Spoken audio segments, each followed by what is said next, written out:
ध्यान रखिएगा ये सबसे मेन लेवल है, क्योंकि इसी लेवल पर आपकी पहले टेस्टिंग होती है कि आप कितना बेहतरीन वेबसाइट बना सकते हैं।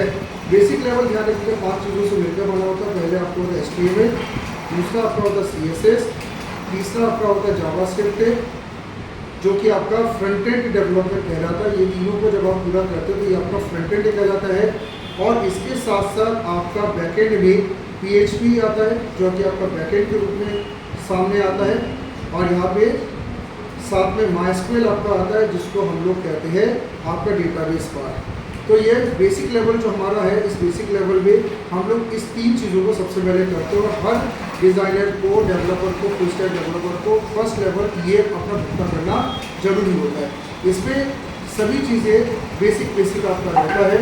और आपके इस लेवल के बाद जो आपका आउटकम जो होता है वो आउटकम आपका होता है कि आपका बेसिक वेबसाइट आप डिज़ाइन और डेवलप कर लेती है। एक बेसिक वेबसाइट जिसमें आपके सारे फीचर्स आपको दिखते रहते हैं और चलते भी रहते हैं। मतलब फीचर्स सिर्फ दिखेंगे नहीं, चलेंगे भी। हमारे कुछ और भी साथी हमसे जुड़ रहे हैं तो इनको हम यहाँ पे ऐड कर रहे हैं। चलिए इसके बाद हम यहाँ पे बात करेंगे अपने नेक्स्ट लेवल की तरफ। तो नेक्स्ट आपको यहाँ पे ध्यान रखना है, जब फर्स्ट लेवल जब आपका क्रॉस हो जाता है तो फर्स्ट लेवल क्रॉस होने के बाद अब हम बात करते हैं लेवल 2 की। लेवल 2 ध्यान रखिएगा ये एडवांस लेवल है, पर इस लेवल को हम इतना कंपल्सरी नहीं मानते हैं। जब आपको अगर ज़रूरत है तो आप इस लेवल का यूज़ कर सकते हैं, तो आप इसको ड्रॉप भी कर सकते हैं। इस लेवल की शुरुआत हम लोग करते हैं बूटस्ट्रैप से, जिससे आप अपनी वेबसाइट को रिस्पॉन्सिव बनाते हैं। वेबसाइट रिस्पॉन्सिव यानी हर प्रकार के स्क्रीन में वेबसाइट आपकी चल जाए। साथ ही साथ इस लेवल में हम एंगुलर और रिएक्ट JS को भी इम्प्लीमेंट करते हैं। एंगुलर और रिएक्ट JS डायनेमिक वेबसाइट बनाने में बहुत इंपॉर्टेंट रहते हैं। और साथ ही साथ यहाँ पे Node.js का भी यूज़ होता है, क्योंकि Node.js बेस के रूप में यूज़ होता है रिएक्ट का। और साथ ही साथ डेवलपमेंट में भी Node.js का यूज़ होता है। तो लेवल 2 में साथ साथ में हम लोग यहाँ पे अजाक्स से और जेसन की भी हम बात करते हैं, तो ये हमारा लेवल 2 है। लेवल 2 ध्यान रखिएगा इतना कंपल्शन नहीं है। बूटस्ट्रैप को अगर हम छोड़ दें तो बाकी सब चीज़ें ध्यान रखिएगा आपको यूज़ करने का कंपल्सरी नहीं होता है। लेकिन अगर आपका कस्टमर डिमांड कर रहा है, आपकी कंपनी डिमांड कर रही है, तो इनको भी आपको ज़रूर यूज़ करना पड़ता है। तो लेवल 2 आप तभी करेंगे जब लेवल 1 आपका अच्छा होगा। बेसिक जॉब में जाने के लिए लेवल 1 का पहले अच्छा होना बहुत ज़रूरी है, देन लेवल 2। इसके बाद फिर आपका था लेवल 3। लेवल 3 में हम लोग यहाँ पे बात करते हैं डेवलपमेंट फ्रेमवर्क्स की। और इसमें हम लोग यहाँ पे Django का यूज़ करते हैं। अगर आप पाइथन में अगर डेवलपमेंट करें तो आप Django का यूज़ करेंगे। और अगर आप PHP में काम कर रहे हैं तो आपको यहाँ पे Laravel का यूज़ करना पड़ेगा अगर आप PHP में काम कर रहे हैं। तो इस लेवल पे आपको इन फ्रेमवर्क्स पे काम करना है। और ये फ्रेमवर्क्स बहुत आसान है, बहुत टफ नहीं है।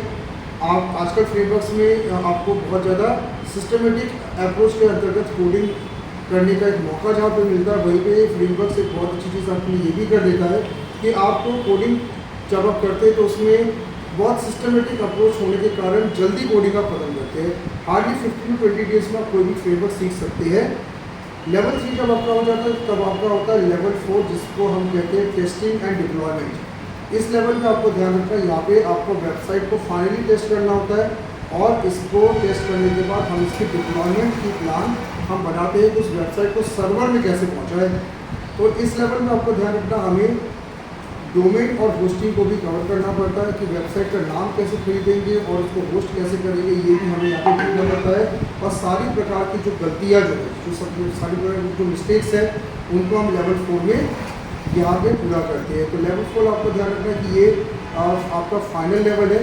इस लेवल में आपकी जो वेबसाइट है वो वेबसाइट ध्यान रखिएगा फाइनल यूज़र तक पहुँचने वाली होती है। इस कारण से इस लेवल पे थोड़ा सा सीरियसली वर्क करना जरूरी होता है।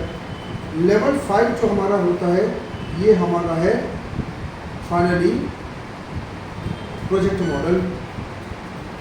ठीक है, आपको यहाँ पे ध्यान रखना है कि 5th लेवल पे हम यहाँ पे प्रोजेक्ट मॉडल या इंटर्नशिप को यहाँ पे इंक्लूड करते हैं। और सबसे लास्ट में आपके लिए ज़रूरी होता है कि जब आप एक प्रोजेक्ट एक बना रहे हैं, आप जब ट्रेनिंग ले रहे हैं, आप टेस्टिंग कर रहे हैं, डिप्लॉयमेंट कर रहे हैं, तो आप एक प्रोजेक्ट एक पूरा बनाएं। प्रोजेक्ट का मतलब एक चलता फिरता एक ऐसी वेबसाइट बनाएं जो रनिंग अवस्था में हो, और साथ ही साथ आप एक इंटर्नशिप भी जरूर करेंगे, जिससे आपको एक्सपीरियंस मिले इंडस्ट्री का। कम से कम ये कहा जाता है कि 2 से 4 प्रोजेक्ट अगर आप बना लें तो आपको कंपनी में जॉब मिलना आसान हो जाता है। अगर 2 to 4 वेबसाइट भी अगर आप बनाते हैं, बहुत बड़ी वेबसाइट की बात नहीं कर रहा, 5-5, 8-8 पन्नों की भी अगर वेबसाइट बनाते हैं तो आपको कॉर्पोरेट में जाने से कोई रोक नहीं सकता है। तो कोशिश करें कि 2 से 4 छोटी वेबसाइट ये बना ले, और एक कम से कम इंटर्नशिप आप ऐसे रिनाउंड कंपनी से आपको करना होता है, जहाँ आपकी इंटर्नशिप जो है वो मान्य होता है। कई बार इंटर्नशिप करने के बाद आपको उसी कंपनी में जॉब भी हो जाता है। तो वेबसाइट डिज़ाइनिंग और डेवलपमेंट में ध्यान रखिएगा 5 लेवल पे जो है हमारी ट्रेनिंग होती है। सबसे बड़ा लेवल ध्यान रखिएगा लेवल 1 ही है, और सबसे छोटा लेवल जो आपका होता है ये आपका होता है लेवल 4 टू टेस्टिंग और डिप्लॉयमेंट, यहाँ पे हमारा रहता है। और आपका पूरे के पूरे लेवल्स का आउटकम आपका लेवल 5 में है, जहाँ पे आपका प्रोजेक्ट और इंटर्नशिप आपका रहता है। तो ये आपका जो क्लोजिंग लेवल जो ये बहुत मेन लेवल होता है। अगर इस लेवल को आपने संभाल लिया तो मान के चलिए आपका कॉर्पोरेट सेक्टर में बहुत ज़्यादा चांस आपके बढ़ जाते हैं। तो ये मैंने आपको कोर्स का पैटर्न बताया जो आप फॉलो करें जब आप वेबसाइट डिज़ाइनर या डेवलपर के रूप में काम कर रहे हैं।